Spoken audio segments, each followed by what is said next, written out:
Oman के माहिरीन फलकियात ने पेशगोई की है कि ईद अल फित्र का पहला दिन मुमकिना तौर पर पीर 29 मार्च 2025 को होगा।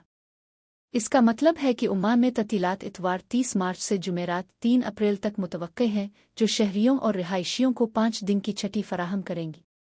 इसके अलावा जुम्मा 4 अप्रैल और हफ्ता 5 अप्रैल को हफ्तावार ततीलात होने की वजह से ये वक्फा 9 दिन तक बढ़ सकता है, जो ईद से पहले के हफ्तावार ततीलात से शुरू होगा।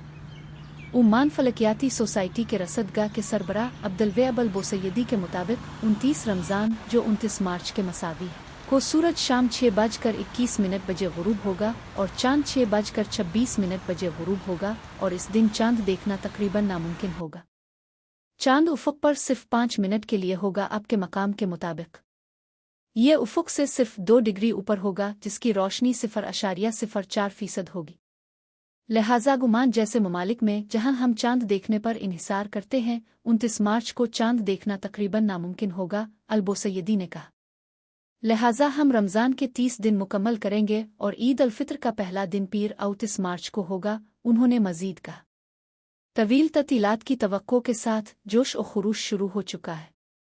मैंने अपनी तमाम ईद की खरीदारी मुकम्मल कर ली है और अब मैं मुतवक्के तवील वक्फे से लुत्फ़ अंदोज़ होने के तरीक़ों पर गौर कर रहा हूँ। मैं हुक्काम से दरख्वास्त करता हूँ कि ततीलात का ऐलान जल्द करें ताकि हम पहले से मंसूबा बंदी कर सकें। मैं इस ततील को ओमान के तमाम हिस्सों का दौरा करने के लिए इस्तेमाल करने का मंसूबा बना रहा हूँ क्योंकि मौसम अभी तक ठंडा है, मस्कत के एक अकाउंट्स ऑडिटर सलाह अब्दुल्ला ने कहा।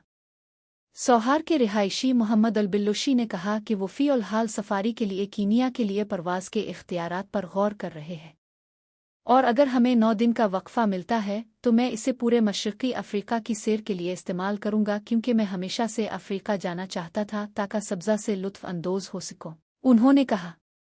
ओमान ऑब्ज़र्वर के ऑनलाइन सर्वे के मुताबिक तकरीबन 57% क़ारीन ने कहा कि वो सरकारी ततीलात के ऐलान के बाद ही सफ़र के मंसूबे बनाएंगे।